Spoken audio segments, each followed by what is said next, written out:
उत्तर रामचरितम चल रहा है। कल हमने 14वें श्लोक तक देखा था। फिर से इस श्लोक को देख करके और प्रसंग के साथ जुड़ते हैं और आगे बढ़ते हैं। प्रसाद इव मूर्तस्ते स्पर्शः स्नेहार्द्र शीतलः अद्यापि आनंदयति मां त्वं पुनः क्वासी नंदिनी। राम को सीता का जो स्पर्श मिला, उस स्पर्श के कारण अत्यंत रोमांचित हुए राम सीता की उपस्थिति को ढूंढ रहे हैं कि सीता कहां है। और फिर राम जो बोलते हैं वो बड़ा महत्वपूर्ण है, क्योंकि वो कहते हैं प्रसाद इव मूर्तः ते। ये स्पर्श, क्योंकि स्पर्श जो है वो कई बार हमको दिखाई नहीं देता है, स्पर्श अनुभव की चीज है, लेकिन उसका आनंद जो है वो दिखाई देता है। तो ये साक्षात मूर्ति स्वरूप मुझको प्रसन्न करने वाला, ये तुम्हारा स्नेह से परिपूर्ण आर्द्र यानी रसपूर्ण, शीतल यानी शीतलता देने वाला, अभी भी मेरे अंग प्रत्यंग में देखा जा सकता है, क्योंकि अद्यापि नंदयति माम, अभी भी ये मुझे आनंदित कर रहा है।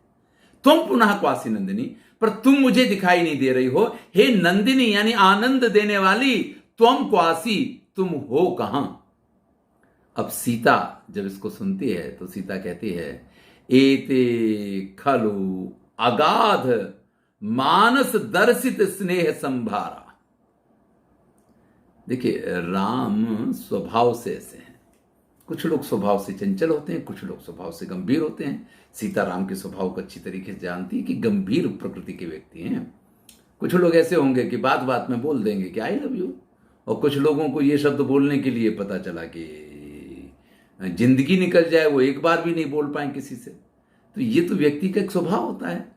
यहां राम के स्वभाव से सीता परिचित है, तो कह रहे हैं एते खलु अगाध मानस, जिनका मन अत्यंत गंभीर है, यानी जिनके पास से इस प्रकार के प्रतिभाव की अपेक्षा नहीं रखी जा सकती है, दर्शित स्नेह संभारा, वो इस प्रकार से अपने प्रेम को प्रदर्शित कर रहे हैं, इस प्रकार के शब्दों से कि तुम्हारे स्पर्श से जिसको आनंद मिल रहा है वो तुम कहां हो, देखो अभी भी मैं आनंद महसूस कर रहा हूं। इस प्रकार की जो बात राम ने कही, तो सीता कह रही हैं आनंद निस्यंदिना सुधामयो, उनके द्वारा बोले गए ये शब्द आनंद निस्यंदिना, आनंद का जो स्रोत बहे ना, तो आनंद के स्रोत को बहाने वाले सुधामय अमृत स्वरूप आर्यपुत्र श्योल्लापा, आर्यपुत्र का ये कथन, उनका ये संवाद, उल्लापा यानी उनका ये कथन सुधामय अमृत स्वरूप है। सीता कह रही हैं जाने प्रत्ययन, मुझे बड़ा क्रोध था। किस चीज का? निष्कारण परित्याग सल्लितो भी, बिना कारण के मेरा परित्याग किया, और इस वजह से एक शूल जैसा, एक कांटा जैसा मेरे मन के अंदर जो चुभा हुआ था, बहुमतो मम जन्म लाभा। लेकिन आज इस बात को सुनने के बाद, आज उनकी इस बात को सुनने के बाद बहुमतों में जन्म लाभा। मैं मानती हूं कि भले उन्होंने निष्कारण मेरा परित्याग कर दिया, लेकिन फिर भी मेरा जन्म लेना सफल है। थोड़ा सा याद कीजिए आप, स्वप्नवासो दत्तम को याद कीजिए थोड़ा सा। स्वप्नवासो दत्तम में हम पाते हैं कि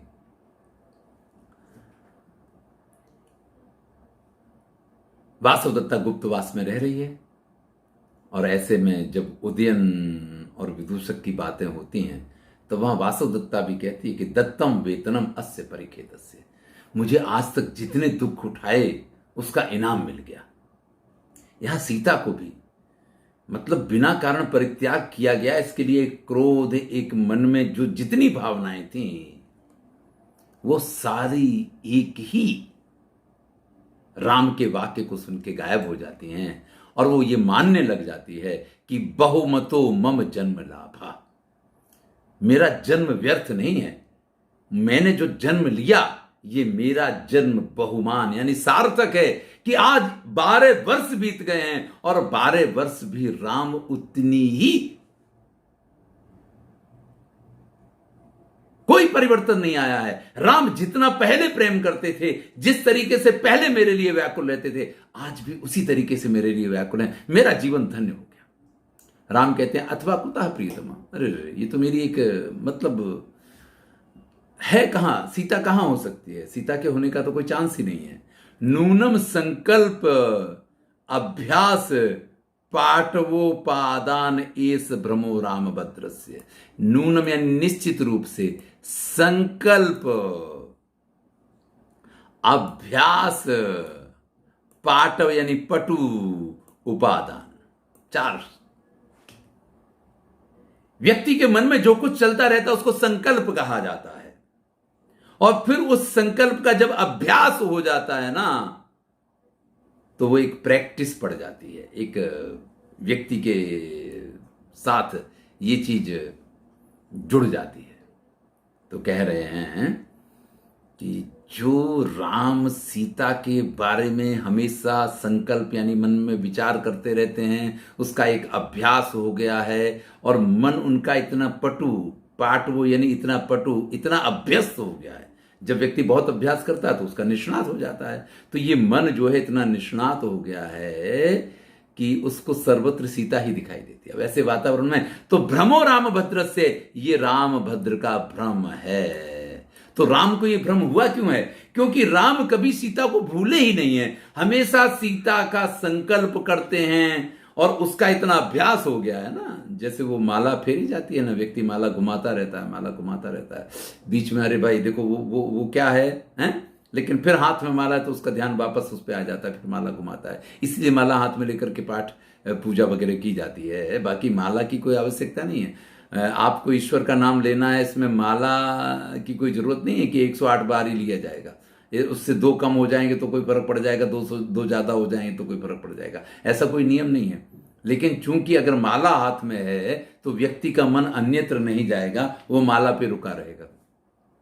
राम भी सीता का इस तरीके से अभ्यास करते रहे हैं, उनका संकल्प हमेशा उनके मन में चलता रहता है और इससे उनका मन जो है सीता के प्रति इतना पटु है, उनको इतनी अच्छी तरीके से पहचानता है। और ऐसी स्थिति में राम कहते हैं कि सीता तो हो ही नहीं सकती है।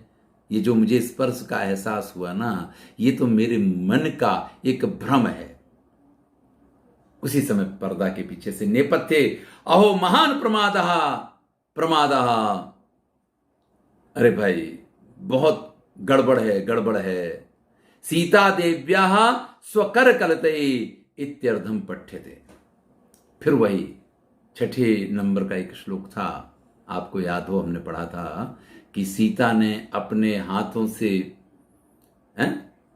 कवलित ग्रास जिसको खिला करके बड़ा किया, वो हाथी अपनी प्रियतमा के साथ जब जल क्रीड़ा कर रहा है तो दूसरे उन्मत्त हस्तिराज ने उसके ऊपर आक्रमण कर दिया है। तो ये जो बात पहले कही गई थी ना, तो उसी बात को फिर से उस चीज को, क्योंकि कथा प्रसंग को जोड़ना है।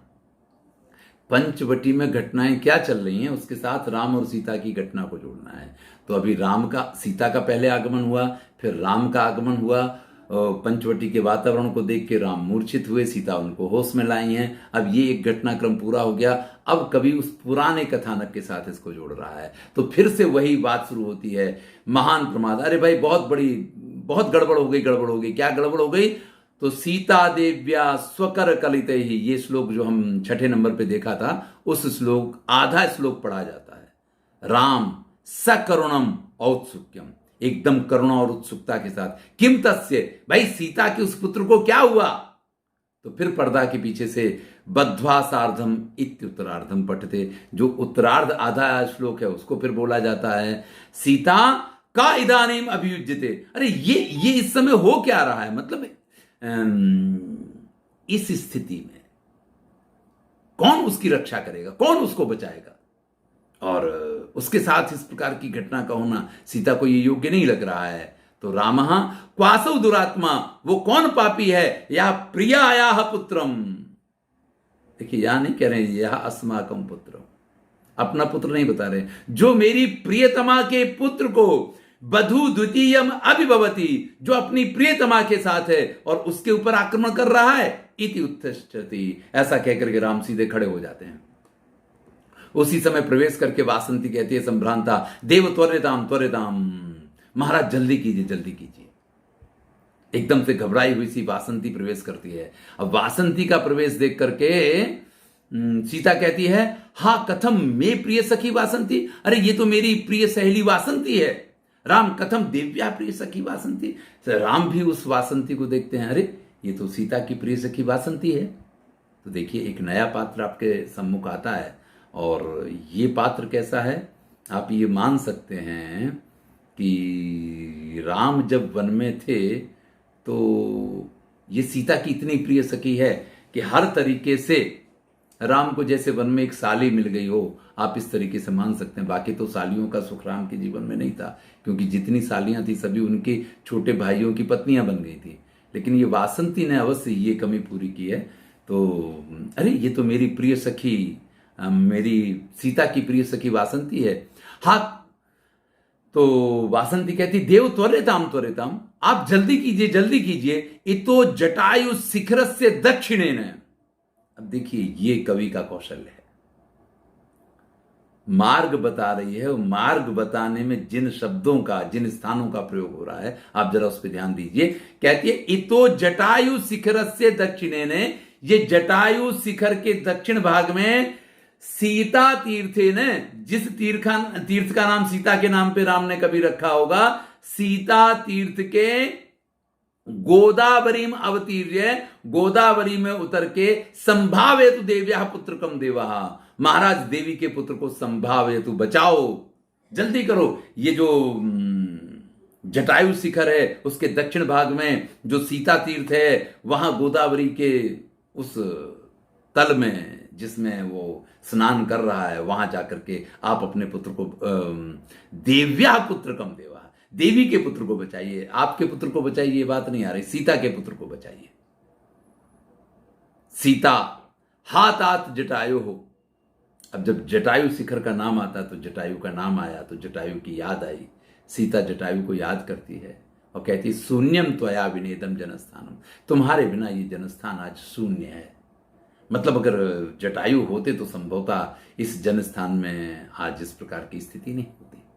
तो राम आहा हृदय मर्मच्छिदा खलु अमी कथोद्धाता, अरे भाई ये तो हृदय के मर्म को छेद करने वाले, हृदय के मर्मों में कांटे चुभोने वाले, इस प्रकार के ये कथा प्रसंग है। क्योंकि वो सारी कथाएं याद आए, जटायु, जटायु शिखर, सीता तीर्थ, गोदावरी का वो तट, वो सीता के द्वारा अपना पुत्र बनाया गया वो हाथी, मतलब ये जितनी घटनाक्रम है, ये जितनी बातें हो रही हैं, वो सब उन पुरानी यादों को ताजा करते हैं। और जब पुरानी यादों को ताजा करते हैं तो हृदय जैसे अंदर से कटता है, हृदय पे जैसे अंदर से सूल चलते हैं, क्योंकि वो पुरानी बातें ते हीनो दिवशा गता, अगर हम कहें कि वो दिन तो अब कहाँ हैं। तो उस प्रकार की स्थिति में राम कहते हैं ये एक एक कथा प्रसंग, यानी ये जो वासंती ने मार्ग बताया ना कि इतो जटायु शिखर से दक्षिणेन सीताया तीर्थेन गोदावरीम अवतीर्य संभावेतु देव्या पुत्रकम, तो यहां देव्या पुत्रकम, सीता का पुत्र, सीता तीर्थ स्थान, गोदावरी का वो तट, जटायु शिखर, ये सारी चीजें जो जीवन में पहले इन सब का उपभोग हुआ है या जीवन में इन सब के साथ बड़े सन्निकट से जुड़े रहे हैं राम। तो राम कहती है एक एक बात जो है मर्मच्छेदक है। वासंती कहती इत इतो देवा, महाराज इस तरफ आइए, इस तरफ आइए। सीता कहती है भगवती सत्यमेव वर्ण देवता पिमाम न पश्यति। अब सीता की भी उत्सुकता है, सीता को भी ये सब कुछ देखना है, राम उनकी आंखों के सामने से ओझल हो जाएं, हैं? ऐसा मौका तो कैसे सीता आ जाने दें। तो सीता कहती है क्या वास्तव में वन देवता भी हमें नहीं देख सकते हैं? वासंती से पूछती है तो नहीं, तमसा से पूछती है तो तमसा कहती है सखी अरिवत से, अरिपुत्री सर्वदेवताभ्या प्रकृष्टतम ऐश्वर्य मंदाकिन्या। मंदाकिनी गंगा का एक ये भी नाम है। तो गंगा जी का जो ऐश्वर्य है, जो उनका महिमा है, सर्व देवताभ्या प्रकृष्टतमा, सभी देवताओं में श्रेष्ठ है। वन देवता भी एक देवता है, पर गंगा देवी की शक्ति के सामने उनकी शक्ति कुछ नहीं, उनके तेज, उनके ऐश्वर्य, यहां ऐश्वर्य शब्द का प्रयोग किया है, उनकी शक्ति, उनके तेज या उनके सामने इनका कोई वो नहीं है। तत्किम इति विशंक से, तो तुम इस बात की शंका कैसे कर सकती हो? यानी अगर गंगा जी ने ये कहा है कि वन देवता भी तुम्हें नहीं देख सकते हैं, तो फिर नहीं देख सकते हैं, इस बात में शंका करने की आवश्यकता नहीं है। तो सीता कहती है ततो अनुसरावा, चलो तो हम भी इनके पीछे पीछे चलते हैं। इति परिक्रामति। अब रंगमंच पे ये सारी चीजें, देखिए रंगमंच पे दो दृश्य चल रहे हैं, आपको दोनों दृश्य दिखाई दे रहे हैं। राम सीता को नहीं देख पा रही हैं, लेकिन आप सीता को रंगमंच पे देख पा रहे हैं। सीता के साथ कौन है? तमसा है। और राम के साथ कौन है? वासंती है। राम और वासंती, सीता और तमसा, एक स्टेज को दो भाग में बांट दिया गया है। वासंती और राम तमसा और सीता को नहीं देख सकते हैं, लेकिन सीता और तमसा जो है राम और वासंती को देख सकते हैं। प्रेरणाएं मिलती हैं। इस प्रकार का आयोजन कालिदास मालविकाग्निमित्रम में करने की कोशिश करते हैं, लेकिन हमें स्वप्न वासुदत्तम में यह दृश्य दिखाई देता है कि लता मंडप के अंदर उपस्थित वो लोग विदूषक और महाराज उदयन की बातों को सुनते हैं, सारी चर्चा चलती है, तो उनकी उपस्थिति और अनुपस्थिति, लेकिन जो भवभूति का ये प्रयोग है ये विशिष्ट है, क्योंकि यहां तो दर्शक जो हैं रंगमंच पे दोनों को एक साथ देख रहे हैं, फिर भी उनके बीच में एक अंतराल है, क्योंकि वो एक दूसरे को नहीं देख पा रहे हैं। ये अभिनय बड़ा कठिन अभिनय है। चलिए आगे चलते हैं। रामा परिक्रम में भगवती गोदावरी नमस्ते, भगवती गोदावरी को नमस्कार करते हैं। वासंती देख करके जैसे अभिनय जैसा कर रही है। देव मोदस्व विजयना बधु द्वितीय ने देव्या पुत्रकेण, महाराज आनंदित होइए, क्योंकि देवी के पुत्र ने अपने शत्रु को पराजित किया है। अब ये बड़ी ही सुंदर सूचना है। मैंने जब शुरू हुआ था, जब ये आक्रमण की बात आई थी, तब मैंने ये कहा था कि हाथियों के झुंड में यूथपति वही बनता है जो सभी हाथियों को पराजित करने की शक्ति रखे, तभी वो किसी सुंदर हथनी का साथ प्राप्त कर सकता है। अब यहां पे जो वर्णन था उसमें इसके साथ इसकी प्रियतमा तो है, लेकिन अभी इसने अपनी शक्ति को सिद्ध नहीं किया था, स्थापित नहीं किया था। वही बात यहां पे आ गई कि उसने जो उसके ऊपर आक्रमण किया था, जिस यूथपति ने अपने मद के अभिमान में आकर के, अब ये हो गया है शक्तिशाली है, तो इसने उसको पराजित किया है, तो यूथपति बनने का भी एक अधिकार उसको मिल गया है। चलिए वो चर्चा यहां नहीं है, लेकिन उसकी विजय हुई, इसका वर्णन करते हैं। देव मोदस्व, महाराज आनंदित हो, विजयना बधु द्वितीय ने देव्या पुत्र केण, देवी के पुत्र ने, बधु द्वितीय ने, जिसके साथ उसकी प्रीतमा है, विजयना, उसका विजय हुआ है, इससे आनंद, प्रसन्न होइए, प्रसन्न होइए। रामः विजयताम आयुष्मान, राम जैसे आशीर्वाद देते हैं कि हे आयुष्मान तुम विजयी हो। सीता भी आशीर्वाद देती है, अहो ईदृशो में पुत्रक समृद्धा। चलिए हाँ, सीता कहती है अहो ईदृशो में पुत्रक समृद्धा, अरे मेरा पुत्र ऐसा हो गया है। कैसा? देखिए राम के मुंह से आशीर्वाद निकला, लेकिन सीता के मुंह से तो कुछ और बात निकल रही है। सीता क्या करे, ओहो हो, मेरा पुत्र वैसा हो गया है कि यूथपति ने, जिसने उसके ऊपर आक्रमण किया, उसको भी वो परास्त कर सकता है। क्या उसकी शक्ति है। एक माता को गर्व होता है, ये कहा जाता है स्त्री के लिए कि या तो वीर प्रसवनी बने, और नहीं तो फिर अपना सौंदर्य खोने की जरूरत नहीं है। किसी नालायक और बेकार के बच्चे को जन्म देने का कोई औचित्य नहीं होता है संसार में, क्योंकि एक बालक को जन्म देने का अर्थ है कि स्त्री अपने शारीरिक सौंदर्य को गंवा देती है। तो फिर या तो वीर प्रसवनी माता बने तो ठीक है कि इस मूल्य पे शरीर का सौंदर्य अगर खोना भी पड़े तो उसका मूल्य उचित मिला है। और लेकिन कुछ ऐसा ही, ऐसा वैसा, महाभारत की कथा में आता है कि माँ देवी देवताओं की उपासना करती है, पूजा करती है, पाठ करती है, सब कुछ करती है, और 10 महीने बालक को गर्भ में रखती है, और उसके बाद जब जन्म लेता है वो बालक, तो कई बार ऐसा निठल्ला, जिसको कहिए कि कुल पांसुल शब्द का प्रयोग किया है। इस प्रकार का पुत्र निकल जाता है कि माँ बाप को ऐसा लगता है कि इससे अच्छा तो संतान करना होना चाहिए। तो सीता जी बड़ी प्रसन्न होती हैं, वो कहती आहा अरे भाई ये तो मेरा पुत्र ऐसा हो गया है। राम कहते हैं हा देवी दिष्टया वर्ध से। अब राम जैसे सीता जी को अभिनंदन कर रहे हो, अभिनंदन दे रहे हो इस प्रकार से, क्योंकि स्टेज पे दोनों लोग हैं, इसलिए कुछ इस प्रकार के वाक्य होने चाहिए जो दोनों को असर करते हों। तो राम तुरंत ही कहते हैं कि हे देवी, सौभाग्य की बात है कि आपकी अभिवृद्धि हो रही है, यानी आपके पुत्र का विजय होना यानी आपकी अभिवृद्धि, ये स्वाभाविक है। तो अभिनंदन देते हैं। येनोदगच्छद विषकिसलय स्निग्ध दंतांकुरेण व्याकृष्टस्ते सुतनुलवली पल्लवः कर्णमूलात् सोयम पुत्रस्तव मदमुचाम वारणानाम विजेता यत कल्याणम वयसि तरुणे भाजनम तस्य जाता। अभिनंदन देते हुए कहते हैं कि जो एन उदगच्छत विष किसले स्निग्ध दंतांकुरेण, जिसके मुंह से अभी छोटे छोटे दांत जैसे कमल के नाल का डंठल हो इस प्रकार से बाहर आए थे। सुतनु हे सुंदरी, सुंदर शरीर वाली सीता के लिए संबोधन है। हे सुतनु, व्याकृष्टस्ते, जो खींच लेता था, लवली पल्लवः कर्णमूलात्, तुमने अपने कान के मूल पे जिसको धारण किया उस लवली के पल्लव को अपनी सूंड से जो खींच लिया करता था। देखिए बच्चे हैं, शैतानी करते हैं, कभी माँ का पल्लू खींचेंगे, कभी माँ की चूटी से खेलेंगे, तो ये तो उनका एक अधिकार होता है। और जब इसको अपना पुत्र बना ही लिया है सीता ने, तो ये भी सीता के साथ शैतानी किया करता था।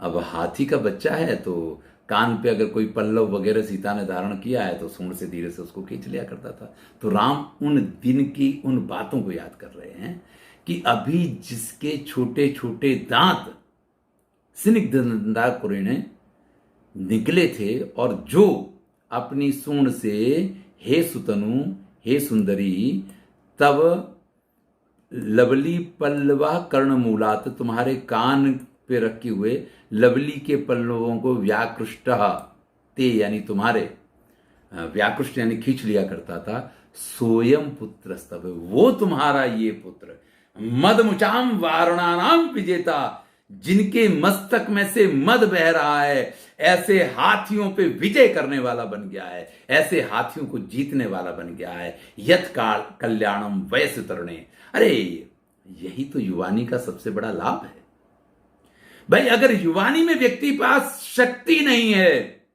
अगर युवा होकर के भी व्यक्ति शक्तिशाली नहीं है ना, तो फिर तो युवानी है किस काम की, फिर तो क्या जीवन है।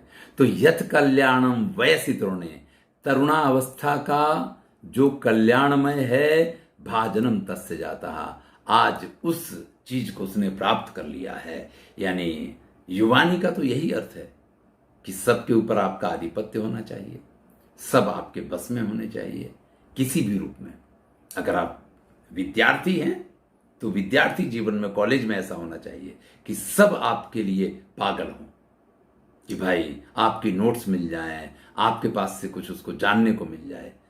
हर जगह पे जहां पे भी आप कुछ भी करते हैं ना, उस जगह कुछ ऐसा होना चाहिए कि लोग आपके दीवाने बने रहें, तभी युवानी का फायदा है। अगर हम जहां खड़े लाइन वहां से शुरू होती है तब तो बात बहुत अच्छी है। और अगर यही है कि ठीक है चल रहा है, जिंदगी चल रही है, चलने के लिए चल रही है, कटने के लिए कट रही है, तो उस युवानी का कोई अर्थ नहीं है। यहां राम ये बात स्पष्ट रूप से कह रहे हैं कि यत कल्याणम वयसि तरुणे, तरुण अवस्था की, वयस यानी अवस्था, तरुण यानी तरुण अवस्था की, यत कल्याणम, जो सबसे श्रेष्ठ उपलब्धि आप जिसको मान सकते हैं, जो सबसे अच्छी बात जिसको मान सकते हैं, भाजनम तस्य जाता, आज तुम्हारा पुत्र जो है उस स्थान को प्राप्त कर सका है, आज उसने उस चीज को प्राप्त कर लिया है। सीता कहती है अवयुक्त इदानीम दीर्घायुर अनया सौम्य दर्शना भवतु। सीता भी उसको आशीर्वाद दे रही है। और देखिए सीता का आशीर्वाद क्या है। सीता कह रही है अवयुक्त इदानीम, कभी भी इस प्रियतमा से तुम्हारा वियोग ना हो, दीर्घायु अनया सौम्य दर्शनया भवतु, आप लंबे समय तक इसका साथ प्राप्त कर पाए। हर हर शब्द का काव्य में अपना एक महत्व होता है। वाक्य का तो होते ही, मैं कह रहा हूं हर शब्द का अपना एक महत्व होता है। जो सीता अपने पति से वियुक्त है, जो सीता अपने पति से दूर है, उसको मालूम है कि पीड़ा क्या है। और यहां उसके इस पुत्र पे आक्रमण जिस हथिनी को या उसकी जिस प्रियतमा को लेकर के हुआ था, जिसके लिए उसने ये युद्ध किया है, और इस युद्ध में जिस के कारण उसने विजय प्राप्त किया है, उससे कभी उसका वियोग ना हो, ये बात सीता कह रही हैं। अब मैंने जब ये बात कही तो आपके दिमाग में बहुत सारी चीजें आ गई होंगी कि सीता को लेकर रावण के साथ राम का युद्ध हुआ और उसके बाद फिर ये जो वियोग की अवस्था आई है। तो बहुत सारी चीजें ऐसी होती जो कही जाती हैं, उनके अर्थ शब्दों में या यहाँ ट्रांसलेशन आप पढ़ेंगे या यहाँ टीका पढ़ेंगे तो वो चीजें नहीं मिलेंगी। आपको एक स्पेशल टीका लिखनी पड़ेगी उसके लिए, जिसमें आप इन व्यंग्यार्थों को, सारे व्यंग्यार्थों को आप व्यक्त कर पाए। तो इस प्रकार से एक काव्य जो है ना, वो कई बार लिखा जाता है और उसको कई बार पढ़ा जाता है और कई बार उसका मंचन होता है। और जब कई बार ये सारी चीजें होती हैं ना, तब कहीं जाकर के वो काव्य खुलता है। चलिए, राम कहते हैं सखी वासंती, अरे सखी वासंती, पश्य पश्य कांता अनुवृत्तिर चातुर्यम अपि शिक्षितम वत्सेन। ओहो हो, देखो तो सही, मेरे इस बेटे ने अपनी प्रियतमा को लुभाना, उसकी सेवा करना और किस प्रकार से उसका ख्याल रखना है, ये सारी चीजें भी सीख ली हैं। श्लोक में वर्णन करते हैं, लीलोत्खात मृडाल कांड कवलस छेदे सुसंपादिता पुष्यत पुष्कर वासितस्य पयसो गंडूस संक्रांतया से कहा शीकरिणा करेण विहिता कामं विरामे पुनः यत स्नेहादनराल नाल नलिनी पत्रात पत्रम धृतम। देखिए, हम हमेशा जो अर्थालंकार होते हैं उनकी चर्चा तो करते हैं, शब्दालंकारों की तो कभी चर्चा ही नहीं करते हैं। कितने सुंदर ढंग से यहाँ अनुप्रास का बहुत अच्छा प्रयोग है। ऊपर की पंक्ति में देखें तो लीलोत खाट मृडाल कांडक लवत, तो ला ला ला का प्रयोग है। पुष्यत पुष्कर वासितस्य पैसो गंडूस संक्रांतया। नीचे देखें तो यद स्नेहाद अनराल नाल नलिनी पत्रात पत्रम धृतम। तो ये अनुप्रास के बहुत सुंदर उपयोग हैं। चलिए अब जरा अंदर चलते हैं, श्लोक के अंदर जाते हैं। लीलोत्खात, लीला पूर्वक, लीला कहते हैं कि एक स्टाइल होती है। जैसा कि श्रृंगार शतक में भर्तृहरि ने कहा कि जब युवानी आती है तो कोई सिखाता नहीं कि चलना कैसे चाहिए। चाहे वो लड़कियां हों, उनको भी ये मालूम पड़ जाता है कि चलना कैसे चाहिए, चाहे लड़के हों, उनको भी मालूम पड़ जाता है कि कैसे चलना चाहिए। ये कोई उनको सिखाता नहीं है, लेकिन ये स्वाभाविक गुण होते हैं। अब उसमें भी सबकी अपनी अपनी स्टाइल होती है, सब एक तरह से नहीं चलते हैं, सबकी अपनी अपनी। और किसी की स्टाइल ऐसी होती है जो सबको बड़ा लुभाती है, क्योंकि चलना तो सभी को है और पैरों से ही चलना है, हाथों से किसी को नहीं चलना है, सिर के बल भी किसी को नहीं चलना है। लेकिन उस चाल में भी किसी की चाल में ये चीज होती है कि उसको गजगामिनी कहा जाएगा, किसी की चाल में ये होगा कि उसको मृगगामिनी कहा जाएगा, उछल उछल के चलता है, चलती है तो उसको मृगगामिनी कहा जाएगा। और जो चल रही है, चाहे कोई पीछे से हॉर्न मारे, चाहे कोई कुछ भी कहता रहे, लेकिन हम अपनी मस्ती में चल रहे हैं, जैसे हाथी अपनी मस्ती में चलता है, तो उसको गजगामिनी कहा जाता है। तो ये तरह तरह के विशेषण होते हैं और ये सब स्टाइलों को लेकर के दिए गए हैं। यहां लीलोत्खात, लीला पूर्वक जिसको उखाड़ लिया गया है, मृडाल कांड कवल छेदे सुसंपादिता।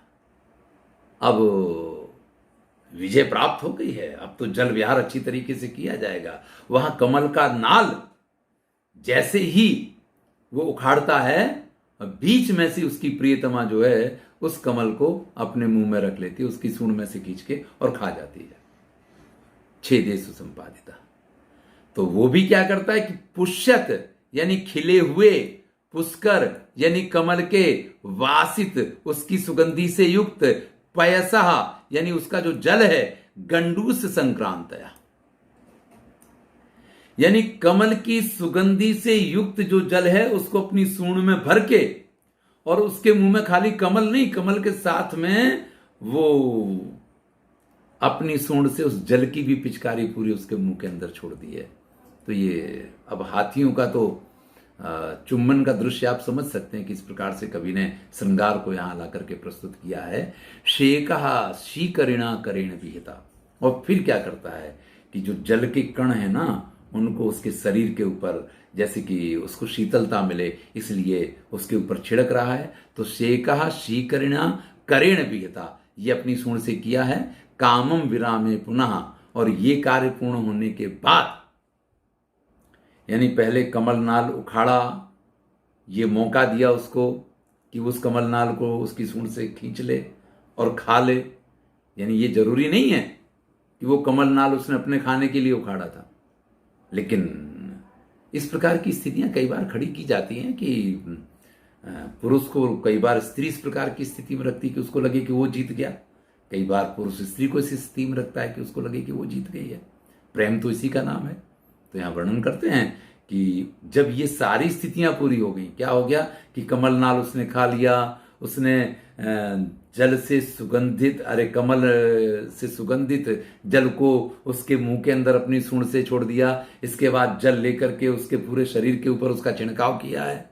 ये सब होने के बाद यद स्नेहाद अनराल नाल नलिनी पत्रात पत्रम धृतम, और इसके बाद एक कमल का नाल जिसके अंदर पत्ता लगा हुआ है, उसको उसके ऊपर, जैसे उसके ऊपर छाता लगा रखा हो, इस प्रकार से उसको धूप ना लगे, इस प्रकार से उसके ऊपर छत्र उसने धारण किया हुआ है। क्या मतलब, अभी कुछ दिनों से एक ऐड आनी शुरू हुई है, कैडबरी की ही ऐड है, चॉकलेट की है। छत पे एक लड़का है, नीचे से लड़की जा रही है और उसके लिए ऊपर से छाता लगाता है। जैसे जैसे वो आगे बढ़ती है, वो छत पे आगे बढ़ता है कि उसके ऊपर छाया बनी रहे। तो जितनी कल्पनाएं की जा सकती हैं, आज से हजारों साल पहले इस प्रकार की कल्पनाएं हमारे काव्य में देखी जा सकती हैं। हाथी के ऊपर एक कमल के नाल से, कमल के पत्ते से छाया करके आप क्या उसको छाया कर देंगे। लेकिन प्रेम में प्रतीकों की जरूरत होती है। प्रेम में क्या हुआ इसकी जरूरत नहीं है, आपने क्या किया इसकी जरूरत होती है। महत्व इसका है कि आपने क्या किया है, क्या हुआ ये महत्वपूर्ण नहीं है, क्योंकि प्रेम में तो क्या आप प्रयास कर रहे हैं वो देखा जाता है, क्योंकि सफलता मिलना ना मिलना वो एक अलग की चीज होती है। तो बड़ा सुंदर यहाँ वर्णन किया है। आगे चलते हैं। सीता कहती है भगवती तमसे अयम तावत ईदृश हो जाता। भगवती तमसा, ये मेरा पुत्र जो है ये इस प्रकार का हो गया है, कैसा शक्तिशाली, अपने शत्रुओं पे विजय प्राप्त करने वाला है। ईदृश हो जाता तौ पुनर ना जानामी एतावता काले ने कुशलवो कीदृश संवृताविति। लेकिन उन कुशलव के बारे में मुझे कुछ नहीं मालूम है कि वो कैसे हो गए होंगे। ये तो ऐसा हो गया है, लेकिन हमारे वो दोनों पुत्र कैसे हुए होंगे ये मुझे नहीं मालूम पड़ रहा है। तमसा कहते यादृशो यम तादृशो तावपी, जैसा ये है वैसे ही शक्तिशाली वो भी हुए होंगे। भाई ये तुम्हारा पुत्र है, अगर ये इस प्रकार से शक्तिशाली प्रियतमा का ख्याल रखने वाला, देखिए शक्ति होना ही एक पर्याप्त नहीं है। उत्तम जीवन के लिए सारे गुण व्यक्ति में होने चाहिए। तो जैसे ये है सभी गुणों से संपन्न, इसका अर्थ ये होता है इसी प्रकार से वो भी सद्गुण संपन्न हुए होंगे। सीता ईदृश्यस्मि मंदभागिनी, मैं ऐसी ही मंदभागिनी हूं, यस्या न केवल आर्यपुत्र विरह, जिससे सिर्फ उनके पति आर्यपुत्र का ही विरह नहीं है, पुत्र विरहो भी, जो अपने पुत्रों से भी विरह, पुत्रों का भी विरह जिसको उठाना पड़ रहा है। मतलब मेरा नसीब ही कैसा है कि चलो पति मेरे साथ नहीं है लेकिन पुत्र तो साथ में हो, लेकिन पुत्र भी मेरे साथ नहीं है। मुझे अपने पति का भी विरह है और पुत्रों का भी विरह है। तमसा कहती है भवितव्यम, भाई ऐसे ही होता है। भाग्य का लिखा कोई मिटा नहीं सकता है। भाग्य में जो जैसे लिखा होता है वो उसी प्रकार से होता है। तो भवितव्यम भवितव्यत एयम ईदृशी, ये इसी प्रकार की भवितव्यता, यानी यही भाग्य का लेख है, ऐसा तमसा कहती। सीता कहती है किंवा मया प्रसूता, अब मैंने उनको जन्म दिया नहीं दिया, मतलब क्या अर्थ है जन्म देने का।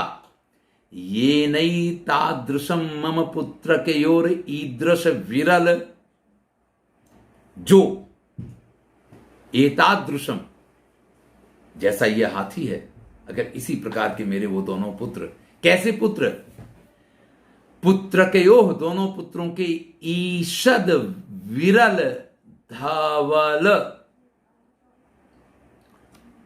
जो दांत शुरुआत में निकलते हैं ना, यानी बालक जब छोटा होता है उसके मुंह में दांत निकलने शुरू होते, पहले दो निकलते हैं, फिर धीरे धीरे, और हमेशा वो दांत कभी यहां दो निकले तो कभी दूसरे दो निकलेंगे, कभी तीसरे दो निकलेंगे, कभी ऊपर निकलेंगे, कभी नीचे निकलेंगे, तो जो विरल होते हैं ना अलग अलग, और उस समय उस बालक को चूमना, उस बालक को स्नेह देना, उस बालक को प्यार करना, ये प्रत्येक माता पिता के लिए सबसे बड़े सौभाग्य के क्षण होता है, या सबसे आनंद का क्षण होता है। सौभाग्य तो है ही, लेकिन ये आनंद का क्षण होता है, क्योंकि जीवन में ऐसा आनंद फिर उनको कभी प्राप्त नहीं होता है। तो धवल दसन यानी दांत, कुडमलोह उनकी पंक्ति, जज्ज्वलम यानी जो एकदम सफेद होने के कारण एकदम तेजस्वी हैं, जज्ज्वल अनुबद्ध मुग्ध काकिली विहसितम नित्योज्वलम मुख पुंडरीक गुलम न पुनर्चुंबितम आर्यपुत्रेण। अब मुख का पूरा वर्णन है कि कैसा मुख है, जिसमें दांतों की वो पंक्ति, जो दांत दूर दूर हैं, और इनकी किरणों के कारण दांत, यानी अगर वो हंसते हैं तो उनसे जो उनका मुखमंडल है वो किस तरीके से प्रकाशित होता है। तो मुख पुंडरीक यानी मुख रूपी कमल, युगलम है, इन दोनों को ना परिचुंबितम आर्यपुत्र ने, अगर आर्यपुत्र ने उनका चुम्बन नहीं किया है तो फिर ऐसी संतानों को जन्म देने का भी क्या फायदा। सीता का कहना यह है कि मैंने उन बालकों को जन्म तो दिया, लेकिन कैसे दुर्भाग्यशाली हैं कि जिनको अपने पिता का प्यार नहीं मिला है, और जिनको पिता का प्यार ही नहीं मिला तो ऐसे बालकों को मैंने जन्म दिया न दिया कोई फर्क नहीं पड़ता है। तो तमसा कहती है अस्तु देवता प्रसादात, ये भी होगा जो तुम चाह रही हो कि आर्यपुत्र उनके गालों को चूमे ना, देवता प्रसादात, इष्ट के प्रसाद से, इष्ट की प्रसन्नता से ऐसा भी अवश्य होगा। सीता कहती है भगवती तमसा एतेन अपत्य संस्मरणेन उच्छ्वसित प्रस्नुतस्तनी इदानीं वत्सयोः पितुः सन्निधानेन क्षणमात्रं संसारिणी संवृत्तास्मि। सीता कह रही है कि हे भगवती तमसा, एतेन इस प्रकार से, अपत्य संस्मरण संतान की याद आने से, उच्छ्वसित स्तन, मेरे स्तन जो हैं ये एकदम से कंपायमान होने लग गए हैं और उनमें से दूध प्रसव होने लग गया है, यानी दूध बहने लग गया है। और इदानीं वत्सयोः पितुः, और ऐसी स्थिति में जबकि मेरे पुत्रों के पिता भी यहां उपस्थित हैं, तो सन्निधानेन उनकी उपस्थिति के कारण क्षण मात्रम, एक क्षण के लिए मैं संसारिणी संवृत्तास्मि, मैं तो संसारिणी हो गई हूं। यानी सीता ने इन सब चीजों का जो परित्याग कर दिया था, ये सारी चीजें जो सीता जी ने खत्म कर दी थी, आज सीता जी इस बात को महसूस कर रही हैं कि नहीं, कुछ खत्म नहीं हुआ। और यही है संसार की माया, और यही है गृहस्थ का सबसे बड़ा सुख और आनंद, कि आप जब जब इससे दूर होने की कोशिश करेंगे, वो बात अलग है कि पत्नी रोज मारती हो और कोई सन्यासी हो जाए, लेकिन पत्नी प्रेम करती हो, पुत्र आज्ञाकारी हो, जो कहते हैं ना कि अर्थागमो नित्यमरोगिता च प्रिया च भार्या प्रियवादिनी च वस्यश्च पुत्रोर्थकरी च विद्या एतानि षड सुखानि राजन। ये जो श्लोक है ना कि ये 6 सबसे बड़े सुख हैं। अब जिसको ये 6 सुख प्राप्त हो वो अगर महात्मा हो जाए तो वास्तविक महात्मा है। बाकी तो लोग बाग रोज परेशानी में पड़ते हो तो उन्होंने कहा कि चलो यार मुफ्त का खाने को मिलेगा इसलिए बाबा हो जाए, तो बाबा नहीं हुआ करते हैं। तो यहां मैं थोड़ी देर के लिए फिर से संसारिणी हो गई हूं। इस प्रकार से सीता कहती है, तमसा कहती किम अत्रोच्यते। अरे भाई ये क्या कह रही हो, संसारिणी तो तुम हो ही हो, हैं? इसमें कोई गलत बात थोड़ी है। प्रसवा खलु प्रकृष्ट पर्यंता स्नेहस्य। प्रसव यानी बालक को जन्म देना, ये स्नेह से यानी प्रेम का प्रकृष्ट पर्यंता पराकाष्ठा है। प्रसवा यानी बालक को जन्म देना निश्चित रूप से स्नेह की पराकाष्ठा है। परम चैतन्यो अन्योन्य संश्लेषण पितृ, ये सबसे बड़ा साधन है, जीता जागता साधन। किसका? पित्रोह संश्लेषण। पित्रो यानी माता पिता को साथ रखने का, ये सबसे बड़ी उनको बांध के रखने की डोरी है ये। हाँ, ये बड़ा ही सिद्ध वाक्य है। जिनके विवाह हो गए हैं उनको मालूम हो, जिनके विवाह नहीं हुए उनको ये जान लेना चाहिए। हमेशा यही होता है, विवाह जब तक नहीं होता है तब तक सब कुछ बड़ा मीठा मीठा अच्छा लगता है, लेकिन विवाह होने के बाद जिसको कहते हैं कि आटा दाल का भाव मालूम पड़ता है, जब सारी चीजें सामने आती हैं ना तो कई बार पति पत्नी व्यग्र हो जाते हैं। होना नहीं चाहिए, लेकिन कई बार यहां तक की स्थितियां आ जाती हैं कि पहले 10 साल जो वो सारे डायलॉग है ना कि पहले साल वो चंद्रमुखी और फिर सूर्यमुखी और फिर ज्वालामुखी, ये सब कुछ जो कहा जाता है ना, ये जीवन की सच्चाइयां हैं। लेकिन जीवन की सबसे बड़ी सच्चाई यहां भवभूति प्रस्तुत करते हैं। वो कहते हैं जो प्रेम है इसकी पराकाष्ठा संतान का जन्म है, और संतान जो है वो माता पिता को बांध के रखने का एकमात्र साधन है। यानी दोनों ही इस चीज से बंधे रहते हैं। उसको भी लगता है कि मेरा पुत्र है, अगर इसके साथ मैं नहीं रहूंगा। लेकिन जिनके मन में इस प्रकार के स्नेह नहीं होते हैं वो तो तलाक ले लिया करते हैं। भारतीय संस्कृति में इसका उपयोग नहीं हुआ करता था, लेकिन अब तो चूंकि ग्लोबलाइजेशन हुआ है तो इस चीज का भी ग्लोबलाइजेशन हो गया। ये चीज भी आपके यहाँ आ गई है। बाकी हमारे यहाँ तो कभी इस चीज का उल्लेख ही नहीं पाया जाता। चलिए एक सुंदर श्लोक में वर्णन करते हैं। अंतःकरण तत्वस्य दंपत्यो स्नेह संश्रयात्। अंतःकरण तत्वस्य, अंतःकरण का जो प्रेम तत्व है, दंपत्यो स्नेह संश्रयात्, दंपति यानी पति पत्नी के स्नेह की जो पराकाष्ठा है, आनंद ग्रंथि एकोयम। आनंद रूपी ये एक ग्रंथि यानी गांठ है, अपत्यम इति पठ्यते, जिसको अपत्य यानी संतान कहा जाता है। यानी पति पत्नी के हृदय में स्थित जो प्रेम है उसकी पराकाष्ठा से जिसका जन्म होता है, उनके उस प्रेम को बनाए रखने, उनके उस प्रेम को बांध के रखने के लिए ये आनंद रूपी गांठ है जो अपत्य यानी संतान के रूप में प्राप्त होती है, जिसको पठ्यते का अर्थ है कि संतान कहा जाता है। वासंती कहते इतोपि देवा पश्यतु। महाराज इस तरफ भी देखिए, वासंती एक दूसरा दृश्य दिखा रही है। अनुदिव समवर्धयत प्रियाते यम चिर निर्गत मुग्ध लोल बर्रम।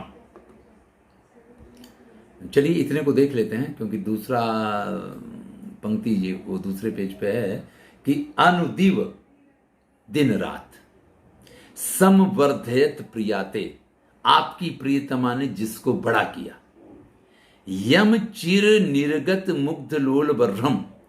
यम यानी जिसको, चिर यानी काफी समय बाद, निर्गत यानी निकले हैं, मुग्ध लोल बर्रम। वर्र कहते हैं मोर के पंख को, हैं? तो जिसको ये मुग्ध यानी सुंदर, लोल यानी क्योंकि पंख बड़े हिलते हैं मोर के पंख जो हैं, इसलिए कई बार तो इसलिए कालिदास को याद कीजिए, विक्रमोर्वशीयम में वो मोर के पंखों की तुलना किससे करते हैं?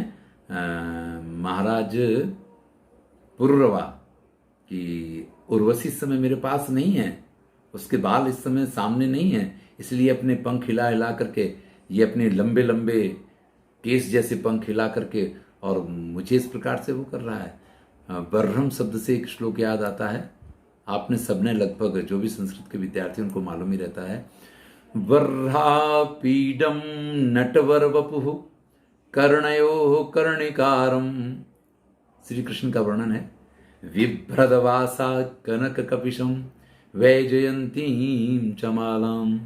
तो ये बर्हम मोर पंख के लिए कहा गया है कि आपकी प्रियतमा ने नित्य प्रति जिसको दाना पानी खिला करके बड़ा किया और काफी दिनों बाद जिसको ये मोर के पंख प्रकट हुए हैं, मणिमुकुट इवोत्सिका, शिखी मोर को कहते हैं, मणि रूपी मुकुट की तरह से कदम्बे नंदती स एस बधु सखा शिखंडी, वो अपनी प्रियतमा के साथ, यानी मोरन और ढेल, वो मोर जो है वो अपनी ढेल के साथ यानी अपनी मोरनी के साथ में कदम पे बैठ करके किस प्रकार से आनंद कर रहा है। अब यहाँ उत्प्रेक्षा है क्योंकि मणि मुकुट इवोत्सिका कहा गया है, वधु सखा यानी जिसकी प्रियतमा उसके साथ है, ऐसा शिखंडी। अब ये सारी चीजें किस चीज को व्यक्त कर रही हैं कि राम और सीता साथ में थे, उस समय के जो बच्चे थे वो बच्चे बड़े हो गए हैं, वो जो हाथी था वो भी हथिनी के साथ है, अपनी प्रियतमा के साथ है, ये मोर जिसको सीता ने बड़ा किया ये भी अपनी प्रियतमा के साथ है। तो सीता ऐसो सु, अच्छा ये वो मोर है, ऐसा सा ऐस सा ये वो है, रामा मोदस्व वत्स वयम अद्य वर्धामहे, आनंद करो, तुम्हारे आनंद को देख के हमको भी आनंद हो रहा है। हमेशा संतान के सुख में माता पिता का सुख रहता है। सीता कहती एवं भवतु, ऐसा ही हो, जो पिता ने आशीर्वाद दिया वही सार्थक बने।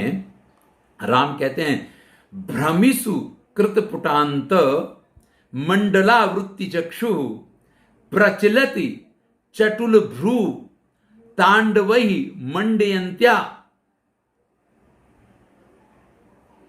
कर किशलय तालई मुग्धया नर्त्यमानम सुतमिव मनसा त्वम वत्सलेन स्मरामि। मैं मन से त्वाम यानी तुझे, वत्सलेन सुतम इव प्रेम के कारण पुत्र की तरह स्मरामि याद करता हूं। राम कह रहे हैं कि मैं तुझे पुत्र की तरह याद करता हूं। कैसे पुत्र की तरह? इसका वर्णन इस श्लोक में किया है कि भ्रमसु कृत पुटांत मंडलावृत्ति चक्षु। पुरानी बातें याद आ रही हैं कि सीता के आसपास ये मोर किस प्रकार से चक्कर लगाता होगा। कभी सीता के साथ जो मस्तियां चलती हैं उनका वर्णन है। सीता किस प्रकार से तालियां बजा बजा करके और इसको एक तरीके से नृत्य कराती थी। देखिए मोर जो पक्षी है वो मेघ की गर्जना के साथ टहुक कूक करता है, बोलता है, चिल्लाता है, तो उसका जो आवाज है उसको ताल के साथ एक संबंध है। यहां कभी इस चीज का वर्णन करते हैं कि भ्रमिशु घूमते हुए, कृत पुटांत मंडलावृत्ति चक्षु, जिसकी आंखें मंडल यानी गोल गोल घूम रही हैं। मोर अगर आसपास घूमेगा तो सीता की भी आंखें चंचल होकर के उसको देखने के लिए आसपास घूम रही हैं। प्रचलित चटुल भ्रू तांडवहि मंडयंता, और इस प्रकार से चलती हुई चटुल यानी चंचल, भ्रू यानी भवों के, तांडवहि तांडव नृत्य से, मंडयंत्या जो शोभायमान थी, मंडयंता यानी शोभायमान, कर किसलय तालई हाथ रूपी किशलय यानी पत्तों को, ताजे पत्तों को किशलय बोला जाता है। कर किशलय अपने कोमल कोमल हाथों से, तालई मुग्धया जो ताली बजा करके किसके द्वारा? मुग्धया, सीता के द्वारा, क्योंकि सीता इस स्थिति में बड़ी प्रसन्न रहती थी। अब देखिए सीता के पास उस समय और तो कुछ था नहीं, वनवास में है, इन्हीं सबके साथ खेलती हैं, इन्हीं सबके साथ मस्तियां करती हैं, इन्हीं सबके साथ रहती हैं। तो वो सीता जिस प्रकार से नृत्यमानम, और तुम उस प्रकार से नृत्य करते थे, सीता भी तुम्हारे साथ एक तरीके से इस सर प्रक्रिया में जुड़ती थी, तो मैं तुम्हें पुत्र की तरह याद करता हूं। हंत तिर्यंचोपी परचयम अनुरुंधनते। अरे भाई, ये कैसी बात है कि जो तिर्यक योनि में जिनका जन्म हुआ है, यानी पशु पक्षी के रूप में जिनका जन्म हुआ है, परिचयम अनुरुंधनते, ये भी परिचय को पहचानते हैं। आप देखिए, मतलब कई इस प्रकार के पक्षी होते हैं कि अगर आपके ऊपर विश्वास कर रहे हैं तो आपके हाथ में से दाना खा लेंगे, और वहीं अगर आपकी जगह कोई दूसरा व्यक्ति उसी प्रकार से दाना लेके बैठे तो उसके पास नहीं जाएंगे, क्योंकि उस पर वो विश्वास नहीं कर पाते हैं। हित अनहित पशु पक्षी जाना, ये जो बात कही जाती है, तो ये एक श्लोक देख करके पूरा करते हैं। कतिपय कुसुमोद्गमा कदम्बा प्रियतमया परिवर्धितो अयम आसीत। यहाँ पे जो ये कदम्ब का वृक्ष है, कदम्बा प्रियतमया, प्रियतमा के द्वारा परिवर्धितो आसीत, इसको उसने बड़ा किया था। कतिपय कुसुमोद्गमा, आज जिसमें कुछ फूल आ गए, यानी देखिए, पशु की बात कर ली, हाथी की बात कर ली, पक्षी यानी मोर की बात कर ली, अब वृक्ष, पूरी प्रकृति की बात चल रही है, तो अब कदम्ब नाम के वृक्ष की बात चल रही है, उसके बारे में कहते हैं जिसमें कुछ फूल आ गए हैं। ये कदम्ब का वृक्ष कभी सीता ने अपने हाथों से सिंचन करके इसको बड़ा किया था। सीता उस चीज पे ध्यान देती है, क्योंकि जब लगाया था तब तो छोटा सा वृक्ष होगा, आज 12 साल बाद वो वृक्ष भी बड़ा हो गया है, तो उस स्थान का परिचय प्राप्त करना, तो सीता एकदम से लंबी सांस लेती है। सुष्टु प्रति अभिज्ञात आर्यपुत्र ने बराबर इस चीज को पहचाना, इस जगह को बराबर पहचाना है। फिर राम अपना वाक्य पूरा करते हैं। स्मरति गिर मयूरा एस देव्या स्वजन इवात्रियता प्रमोदमेति। ये मोर इस कदम के ऊपर इसलिए बैठा हुआ है क्योंकि उसको ये पता है कि जैसे सीता ने उसको अपना पुत्र माना है, ऐसे ही सीता ने इस कदम को भी अपने पुत्र के समान बड़ा किया है। तो अगर वो सीता का पुत्र है, ये भी सीता का पुत्र है, तो ये दोनों स्वजन हो गए, एक ही परिवार के व्यक्ति हैं। तो स्मरति गिर मयूरा, ये पर्वतीय जो मोर है इस बात को याद करता है। एस देव्या स्वजन एवात्र, यह भी देवी का स्वजन है, यह भी उनका अपना ही पुत्र है। अत्र यथा प्रमोदमेति, और इसलिए इस पे बैठ करके अत्यंत आनंदित हो रहा है। यानी परिवारिक जनों के साथ लोगों को अधिक आनंद मिलता है, तो वो भी यहाँ पे अधिक आनंद प्राप्त कर रहा है। यानी पक्षी भी इस बात को जानते हैं। राम इस प्रकार की बात करते हैं। ऐसे में वासंती कहती है, अत्र तावद आसन परिग्रहम करो, तो यहाँ विराजमान होइए, यहाँ बैठिए। एतत्तु देवस्या आश्रमम, यहीं देवी का आश्रम हुआ करता था, तो यहाँ आप बैठिए। राम उपविशति, राम बैठ जाते हैं। चलिए अब इनको बैठने दीजिए। हम भी आज इस कथा प्रसंग को यहीं रोकते हैं। 20 श्लोक पूरे हुए हैं, आगे का कथा प्रसंग कल देखेंगे।